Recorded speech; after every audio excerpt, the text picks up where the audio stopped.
Video को आरंभ करने पूर्व जदि आपण मैंने आम टेलीग्राम चैनल रे ए पर्यंत जॉइन होई नाहंती ताहले एई वीडियोर कमेंट सेक्शन रे थिबा लिंक उपरे क्लिक करी आम टेलीग्राम चैनल रे जॉइन करंतु। आपण माने टेलीग्राम रे किछि एमिति जिनिस देखिबाकू पाइबे जहाँकि मु यूट्यूब रे आपण मानकू कहि पारुनी। प्रथमे जाइकि कमेंट सेक्शन रे थिबा लिंक रे क्लिक करी जल्दी टेलीग्राम रे जॉइन करंतु। ताहापरे आपण जानि परिबे टेलीग्राम रे कोन अछि कोन नाही। चलंतु आउ डेरी न करी वीडियो को आरंभ करिबा। आम परिवार कहिले बापा बो ओ मु। मो बयस 24 वर्ष। मु MBA करि सारिबा परे एबे गोटिए मल्टीनेशनल कंपनी रे जॉइन करिछि। बापा गोटिए घरोई कंपनी रो मार्केटिंग मैनेजर। बो जणे गृहिणी। बयस तार 42 वर्ष। प्रकृतरे मो बो बहुत सुंदरी। देहर रंग तोफा गोरा। सुंदर चेहरा। मो बो भली सुंदरी स्त्री लोक आज पर्यंत मु केबे देखि नाही। बो ता स्वास्थ्य प्रति भारी सचेतन। देह और रूपर बहुत जत्न निए। नियमित एक्सरसाइज एवं जोग करे। मझिरे मझिरे ब्यूटी पार्लर भी जाए। तेणु से ता शरीर गठन को पूरा सुंदर आउ मेंटेन करी रखिछि। ता पेट अभिहाड़ी टोकींकर पेट भली पूरा समतल। मोटे चर्बी और मांसाल नुह। दूध दुईटा बहुत सुंदर। बड़ बड़ एवं ठिया ठिया। सामान्य नरमी जाइछि हेले जमारू ओहली नाही। गांडी पूरा परफेक्ट। ता देहर सबुठारु सुंदर अंश हेउछि तार गोलाकार गहिरिया नाही आउ तार चौड़ा गांडी। बो अधिकांश समय साड़ी पिंधे। से मॉडर्न ड्रेस को विशेष पसंद करे नाही। सबु समय से ता नाही ऊपर को साड़ी पिंधे। आम साहिर टोकाठारु बुढ़ा पर्यंत समस्तंकर नजर बो उपरे। मो बापांको व्यतीत आउ केही मो बोर नाही को देखिबार सुजोग पाई नाहंती। मो भी मो बोर नाहीर क्वचित देखिछि कारण बो तार कपड़ा पिंधिबा कि बदलिबा बेले बहुत सतर्क होइकि थाए। सेदिन कौन गोटाए छुट्टी थाए। बापा बो को सांगरे नहीं तांकर जणे संपर्कियों को बाहाघर को जाइथिले। छुट्टी थिबारु मोर केते जण सांग मो पाखको आसिथिले। बापा ओ बो घरे नथिबारु आम खटीटा जोर जमिला। आमे बसी धूम गपिलु एवं नाना कथबार्ता आलोचना कलु। कथा भितरे इंटरनेट ब्राउजिंग कथा उठिला। लैपटॉप रे गीत सर्च कला बेले हठात स्क्रीन रे गोटिए टॉपिक आसीगला। सेटा थिला गोटाए खराब साइट। आमे कौतूहल होई से साइट को खोलिलु। सेटा गोटाए स्टोरी साइट थिला। स्टोरी गुरिकर हेडिंग देखी आमे बहुत आश्चर्य होई गलु। अधिकांश स्टोरी माँ पुओं विषय थिला। गपर हेडिंग पढ़ी अस्वस्थिकर बोध होइथिला। जड़े सांग कहिला अरे इतिर खराब लागिबार कौन अछि एगुड़िक तो सब गप। आमे से गप पढ़िबा आरंभ कलु। गप पढ़ी आमे एक्साइटेड होई निज निजर बांड को हाथ में मुठेई हलेई मुठी मारिबाकू लागिलु। आउ दिने आमे मो रूम रे बसे गप करथिलु। कौन गोटाए जिनिस नबा पई बो मो रूम को आसिला। सेदिन बो गोटिए कला रंगर साड़ी पिंधि थाए। से साड़ी रे बो बहुत सुंदर लागुथाए। मो सांग माने बो को लोभिला आखिरे चाहि रहिले। मो बोर प्रत्येकटी चाली चलन को सेमाने उपभोग कले। बो मो रूम रे चल प्रचल हेबा बेले साड़ी भितरे बोर बड़ बड़ उच्चा दूध थलथल हेउथिला। सेमाने बोर दूध को आखिरे पलक न पके चाहुथिले। बो रूम रु जिबा परे जणे सांग कहिला सतरे सांग तू बहुत भाग्यवान। एपरि जणे सुंदरी स्त्री लोक को तू तो बो भाव पाइछु। अन्य सांग माने ता कथा को समर्थन कले। तापर अन्य सांग माने बो को नहीं चर्चा करबा आरंभ कले। बो सबु सांग मानक बो अपेक्षा सुंदरी थिला। मने मने मो बहुत खुशी होई गली। सेमाने मते पचारले तो बोर लंगला देह केबे तू देखिछु।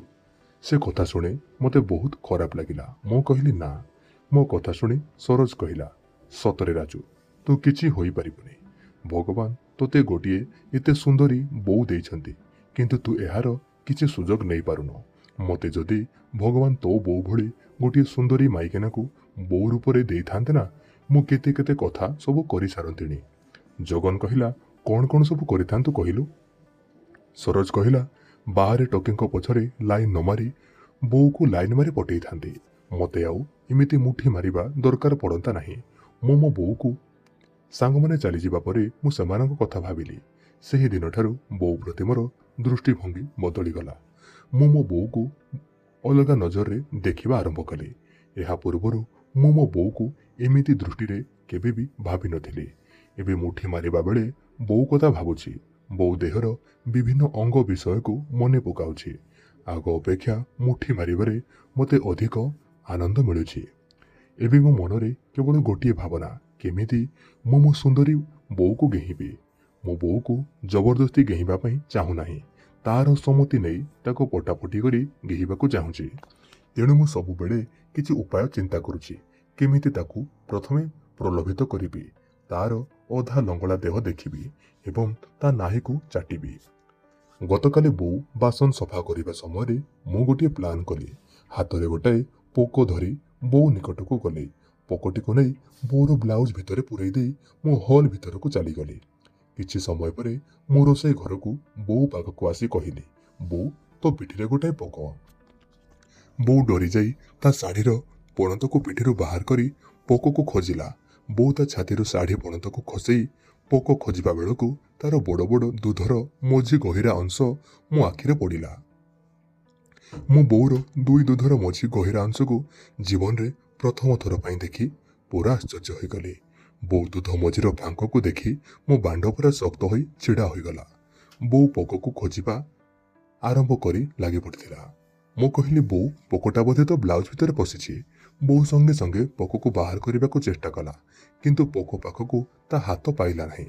ବୋଉ କହିଲା, ତୁ ଟିକେ ପୋକଟାକୁ ବାହାର କରିଦେ ତ। ବୋଉ କଥା ଶୁଣି ମୁଁ ଭାରି ଖୁସି ହୋଇଗଲି। ବୋଉକୁ ବୁଲେଇ ଦେଇ ମୁଁ ତା କାନ୍ଧକୁ ମୋ ହାତରେ ଧରିଲି ଏବଂ ମୋର ଆଙ୍ଗୁଳିକୁ ତା ବ୍ଲାଉଜ ଭିତରେ ପୂରେଇଲି। ମୋ ଆଙ୍ଗୁଳି ବୋଉର ଚର୍ମକୁ ଛୁଇଁବା ମାତ୍ରେ ମୋ ଦେହରେ କେମିତି ଗୋଟିଏ ଶିହରଣ ଖେଳିଗଲା। ହଠାତ୍ ବୋଉର ଦୁଧ ଦେଖିବା ପାଇଁ ମୋର ପ୍ରବଳ ଇଚ୍ଛା ହେଲା। ମୁଁ କହିଲି, ବୋଉ, ତୋ ବ୍ଲାଉଜଟା ଭାରି ଟାଇଟ୍ ହୋଇଛି, ସେଥିପାଇଁ ମୋ ଆଙ୍ଗୁଳି ପଶି ପାରୁନି। ତୁ ଯଦି ତୋ ବ୍ଲାଉଜ ଟିକିଏ ଢିଲା କରିବୁ ତାହେଲେ ମୁଁ ପୋକଟାକୁ କାଢ଼ି ଆଣିବି। ଆଉ କିଛି ଉପାୟ ନଥିଲା। ତେଣୁ ବୋଉ ବ୍ଲାଉଜ ଢିଲା କରିବା ପାଇଁ ରାଜି ହେଲା। ବୋଉ ତା ବ୍ଲାଉଜର ଉପର ଦୁଇଟା ବୋତାମ ଖୋଲିଲା। ବୋଉ କହିଲା, ଏଥରକ ହେଲା ତ? ମୁଁ କହିଲି, ତଥାପି ପୋକ ବାହାର କରିବା ପାଇଁ ବହୁତ କଷ୍ଟ ହେବ। ଯଦି ତୁ କିଛି ମନେ ନ କରି ସବୁଯାକ ବୋତାମ ଖୋଲିଦେବୁ ତାହେଲେ ସହଜ ହେବ। ବୋଉ ମୋ କଥାରେ ରାଜି ହେଲା ଏବଂ ସବୁ ବୋତାମକୁ ଖୋଲିଦେଲା। ବ୍ଲାଉଜର ସବୁ ବୋତାମ ଖୋଲି ସାରିବା ପରେ ବୋଉ ତା ବ୍ଲାଉଜକୁ ତା ହାତରେ ଧରିଲା। ମୁଁ ବୋଉର ଅଣ୍ଟାକୁ ଧରି ଆସ୍ତେକି ଚିପିଲି। ମୁଁ ତା ଶାଢ଼ୀକୁ ତା ନାହି ତଳକୁ ରହିବା ପାଇଁ ସଜାଡ଼ି ଦେଲି। ଫଳରେ ମୁଁ ମୋ ବୋଉର ନାହିକୁ ଦେଖିପାରିବି। ବୋଉ ମୋତେ କହିଲା, ତୁ ଏତେ ସମୟ କ'ଣ ନେଉଛୁ? ମୁଁ କହିଲି, ବୋଉ, ବହୁତ ଗୁଡ଼ାଏ ପୋକ ଅଛନ୍ତି। ମୁଁ ତ ବ୍ଲାଉଜର ଉପର ଆଡ଼ୁ ପୋକ ବାହାର କରି ଆଣିବା ବେଳକୁ ସେ ପୁଣି ଖସି ପଡ଼ୁଛି। ତୁ ଟିକିଏ ଅପେକ୍ଷା କର। ଏମିତି ସୁଯୋଗ ମୁଁ ହରାଇବାକୁ ଚାହୁଁନଥିଲି। ତେଣୁ ମୁଁ ପୋକ ବାହାର କରିବା ପାଇଁ ଡେରି ଡେରି କରୁଥିଲି। ତା ଭିତରେ ମୁଁ ବୋଉର ନାହିକୁ ମୋ ଆଙ୍ଗୁଳିରେ ଛୁଉଁଥିଲି। ବୋଉର ନାହିକୁ ଛୁଇଁବା ଫଳରେ ଗରମରେ ମୋ ବାଣ୍ଡ ପୁରା ଛିଡ଼ା ହୋଇଗଲା। ବୋଉର ଗାଣ୍ଡି ମଝି ଫାଟରେ ମୁଁ ମୋ ବାଣ୍ଡକୁ ନେଇ ଲଗେଇଲି। ବୋଉ ଅନୁଭବ କଲା ଗୋଟାଏ କିଛି ଗଡ଼ବଡ଼ ହେଇଛି। ଗୋଟିଏ ମିନିଟ୍ ପରେ ମୁଁ ବୋଉର ବ୍ଲାଉଜକୁ ଟାଣିଦେଲି। ବ୍ଲାଉଜଟା ଚଟାଣ ଉପରେ ଖସି ପଡ଼ିଲା। ଦେହର ଉପର ଅଂଶ ପୁରା ଖୋଲା ଅବସ୍ଥାରେ ବୋଉ ମୋ ଆଗରେ ଛିଡ଼ା ହୋଇ ରହିଲା ଏବଂ ତା ନାହି ମୋତେ ସ୍ପଷ୍ଟ ଦେଖାଗଲା। ବୋଉ ଭାରି ଅସ୍ୱସ୍ଥ ବୋଧ କଲା ଓ ଭାରି ଆଘାତ ପାଇଲା। ସେ ତା ଶାଢ଼ୀକୁ ଉଠେଇ ତା ଦେହକୁ ଘୋଡ଼େଇ ଦେଲା। ସେତିକିବେଳେ ଟିଙ୍ଗେଇ ଛିଡ଼ା ହୋଇଥିବା ମୋ ବାଣ୍ଡ ବି ବୋଉ ନଜରରେ ପଡ଼ିଲା। ବୋଉ ତା ରୁମ୍କୁ ପଳେଇ ଯାଇ ତା ଶାଢ଼ୀ ବଦଳିକି ପକାଇଲା। ଶାଢ଼ୀ ବଦଳି ସାରିବା ପରେ ସେ ମୋତେ ଚାହିଁକି ହସିଲା ଏବଂ ଲାଜେଇଲା। ମୁଁ ବି ହସିଦେଲି। ଶେଷରେ ମୋ ପ୍ଲାନ୍ କାର୍ଯ୍ୟକାରୀ ହେବାରୁ ମୁଁ ବହୁତ ଖୁସି ଅନୁଭବ କଲି ଏବଂ ସାଙ୍ଗମାନଙ୍କୁ ବି ଏହି ବିଷୟରେ ଜଣାଇଲି। ଏହି ଘଟଣା ପରେ ବୋଉ ବ୍ୟବହାରରେ ମୁଁ କିଛି ପରିବର୍ତ୍ତନ ଲକ୍ଷ୍ୟ କଲି। ଏବେ ମୁଁ ବୋଉକୁ ପ୍ରଶଂସା କଲେ ସେ ଭାରି ଖୁସି ହେଉଛି। ଦିନକୁ ଦିନ ସେ ଭଲ ରୋଷେଇ କରୁଛି ବୋଲି ତାକୁ ମୁଁ ପ୍ରଶଂସା କଲି। ତାକୁ ଇମ୍ପ୍ରେସ୍ କରିବାକୁ ରୋଷେଇ ଘରକୁ ଯାଇ ତାକୁ ସାହାଯ୍ୟ କଲି। ବୋଉ ବହୁତ ଖୁସି ହେଲା। ଧୀରେ ଧୀରେ ମୁଁ ତା ଶାଢ଼ୀ ଓ ବ୍ଲାଉଜର ସିଲେକ୍ସନ ବିଷୟକୁ ତାରିଫ କଲି। ବୋଉ ବି ମୋ ପ୍ରଶଂସାକୁ ଗ୍ରହଣ କରି ତା ଶାଢ଼ୀ ବ୍ଲାଉଜର ସିଲେକ୍ସନ ଓ ପିନ୍ଧିବାର ଷ୍ଟାଇଲରେ ପରିବର୍ତ୍ତନ ଆଣିଲା। ଦିନେ ବୋଉ ଗୋଟାଏ ନୂଆ ଶାଢ଼ୀ ପିନ୍ଧି ମୋ ରୁମ୍କୁ ଆସି ମୋତେ ପଚାରିଲା, ଶାଢ଼ୀଟା କେମିତି ଲାଗୁଛି? ମୋ ବୋଉର ଗୋଡ଼ରୁ ମୁଣ୍ଡ ପର୍ଯ୍ୟନ୍ତ ଚାହିଁ କହିଲି, ବୋଉ, ତୁ ଆଜି ଏ ଶାଢ଼ୀରେ ବହୁତ ସୁନ୍ଦର ଦିଶୁଛୁ। ବୋଉ ଲାଜରେ ତା ମୁଣ୍ଡକୁ ତଳକୁ ନୁଆଇଁ ଦେଲା। ମୁଁ କହିଲି, ହଁ, ସବୁ ଠିକ୍ ଅଛି ଯେ କେବଳ ଗୋଟିଏ ବିଷୟକୁ ଛାଡ଼ି ବୋଉ ପଚାରିଲା କୋଉ ବିଷୟ କହୁନୁ। ମୁଁ କହିଲି ସେଇଟା ହେଉଛି ତୋର ନାହିଁ। ତୁ ଯଦି ତୋ ଶାଢ଼ୀଟାକୁ ନାହିଁ ତଳକୁ ପିନ୍ଧନ୍ତୁ ତାହେଲେ ତୁ ଆହୁରି ସୁନ୍ଦର ଦିଶନ୍ତୁ। ତୋ ଉପରୁ କେହି ନଜର ହଟେଇ ପାରନ୍ତେ ନାହିଁ। ସେ ମୋତେ ଚାହିଁ ମୁରୁକି ହସିଲା ଓ କହିଲା ତୁ ଆଜିକାଲି ଭାରି ଦୁଷ୍ଟ ହେଲୁଣି। ତାପରେ ବୋଉ ତା ଶାଢ଼ୀକୁ ନାହିଁ ତଳକୁ ଖସେଇକି ପିନ୍ଧିଲା। ମୋତେ ଚାହିଁ କହିଲା ଏଥରକ ହେଲା। ମୁଁ ଖୁସିରେ ଡେଇଁ ପଡ଼ିଲି। ବୋଉ ପାଖକୁ ଯାଇ ତାକୁ କୋଳେଇ ଧରି ତା ନାହିକୁ ଛୁଇଁବାକୁ ଚେଷ୍ଟା କଲି। ମୁଁ କହିଲି ବୋଉ ତୁ କାହିଁକି ଏପରିକା ସୁନ୍ଦର ଜିନିଷକୁ ଏତେ ଦିନ ପର୍ଯ୍ୟନ୍ତ ଲୁଚେଇକି ରଖୁଥିଲୁ। ବୋଉର ନାହିଁ ଏତେ ସୁନ୍ଦର ଦିଶୁଥିଲା। ମୋ ବୋଉକୁ କୁଣ୍ଢେଇ ଜାବୁଡ଼ି ଧରି ତା ଗାଲ ଓ ଓଠରେ ଚୁମା ଦେଲି। ମୋର ଏପରି କାମରେ ବୋଉ ଚକିତ ହୋଇପଡ଼ିଲା। ମୋ ପାଖରୁ ନିଜକୁ ମୁକ୍ତ କରିବା ପାଇଁ ଚେଷ୍ଟା କଲା, କିନ୍ତୁ ମୁଁ ତାକୁ ଜୋରରେ ଜାବୁଡ଼ି ଧରି ତା ଦୁଧକୁ ମୁଠେଇ ଦଳିବାକୁ ଲାଗିଲି। ବୋଉ ଜୋରରେ ପାଟି କରିବାକୁ ଚେଷ୍ଟା କରିବାରୁ ମୁଁ ତା ଓଠକୁ ମୋ ଓଠରେ ଚାପି ଧରିଲି। ତା ଓଠରେ ଗାଢ଼ ଚୁମା ଦେଇ ଦୁଇ ହାତରେ ତାର ବଡ଼ ବଡ଼ ଦୁଧ ଜଡ଼ାକୁ ମୁଠେଇକି ଦଳି ପକେଇଲି। ଗରମରେ ବୋଉ ନାକରୁ ଘନ ଘନ ନିଶ୍ୱାସ ବହିବାକୁ ଲାଗିଲା। ସେ ମୋତେ ବାଧା ଦେବା ପରିବର୍ତ୍ତେ ଧୀରେ ଧୀରେ ସହଯୋଗ କରିବା ଆରମ୍ଭ କଲା। ତାପରେ ଦୁହେଁ ପରସ୍ପରକୁ ବାହୁବନ୍ଧନରେ ଭିଡ଼ି ଧରିଲୁ। ମୁଁ ବୋଉର ଆଖି, କପାଳ ଓ କାନରେ ଚୁମା ଦେଲି। ବୋଉ ମୁଦୁ ମୁଦୁ ଚିତ୍କାର କରିବାକୁ ଆରମ୍ଭ କଲା ଏବଂ ମୋ କାନକୁ ଆସ୍ତିକି କାମୁଡ଼ିଲା। ଧୀରେ ଧୀରେ ମୁଁ ତା ଶାଢ଼ୀକୁ ଅଣ୍ଟାର ତଳକୁ ଟିକେ ଖସେଇଲି ଏବଂ ତା ଅଣ୍ଟାକୁ ମୋ ହାତରେ ଧରି ମୋ ଆଙ୍ଗୁଳି ସାହାଯ୍ୟରେ ତା ନାହିକୁ ଖୋଜିଲି। ମୋ ଆଙ୍ଗୁଳିକୁ ତା ନାହି ଚାରିପଟେ ବୁଲେଇଲି, କିନ୍ତୁ ମୁଁ ତା ନାହିକୁ ଛୁଉଁନଥିଲି, କାରଣ ମୁଁ ବୋଉକୁ ଆଉ ଟିକେ ଟିହେଇବାକୁ ଚାହୁଁଥିଲି। ତା ଦେହ ସହିତ ମୋର ଏହି ପ୍ରକାର ପ୍ରେମ ଖେଳକୁ ସେ ମଜା ନେଉଥିଲା। ତାପରେ ମୁଁ ତା ନାହିକୁ ମୋ ପାଟିର ଲାଳରେ ଭର୍ତ୍ତି କଲି ଏବଂ ମୋ ଓଠ ତା ନାହିରେ ଲଗେଇ ଲାଳକୁ ଚଷିଲି। ବୋଉ ପାଟିରୁ ଚିତ୍କାର ବାହାରିଲା। ତାପରେ ମୁଁ ବୋଉର କାନ୍ଧରୁ ପଣତକୁ ଆଣି ତଳକୁ ପକେଇଲି। ମୋ ବୋଉ ତା ପୁଅ ଆଗରେ କେବଳ ବ୍ଲାଉଜ ଆଉ ସାୟା ପିନ୍ଧି ଛିଡ଼ା ହେଲା। ମୁଁ ତା ଦୁଇ ଦୁଧର ମଝି ଅଂଶରେ ଚୁମା ଦେଲି ଏବଂ ମୋର ଆଙ୍ଗୁଳି ପୂରେଇ ନଖ ମାରିଲି। ଦୁଧକୁ ମୁଠେଇକି ଦଳିଲି ଏବଂ ବ୍ଲାଉଜ ଉପରେ ତା ଦୁଧକୁ ଚଷିଲି। ମୁଁ ବୋଉର ବ୍ଲାଉଜର ହୁକ୍ ଖୋଲିବା ପାଇଁ ଗଲାବେଳକୁ ବାହାର ଡୋରରେ ଠକ୍ ଠକ୍ ଶବ୍ଦ ଶୁଭିଲା। ବୋଉ ସଚେତନ ହୋଇ ଉଠି ପଡ଼ିଲା ଏବଂ ତା ଶାଢ଼ୀର ବଣତକୁ ସଜାଡ଼ି ଦେଲା। ତାପରେ ବୋଉ ଉଠି ଡୋର ଖୋଲିଲା। ଜଣେ ସେଲ୍ସମ୍ୟାନ୍ କବାଟ ଠକ୍ ଠକ୍ କରୁଥିଲା। ଏବେ କିଛି କିଣିବାର ନାହିଁ ବୋଲି କହି ବୋଉ ଡୋର ବନ୍ଦ କରିଦେଲା। ଭିତର ପଟୁ ଲକ୍ କରିଦେଇ ମୋ ରୁମ୍କୁ ଧାଇଁ ଆସିଲା।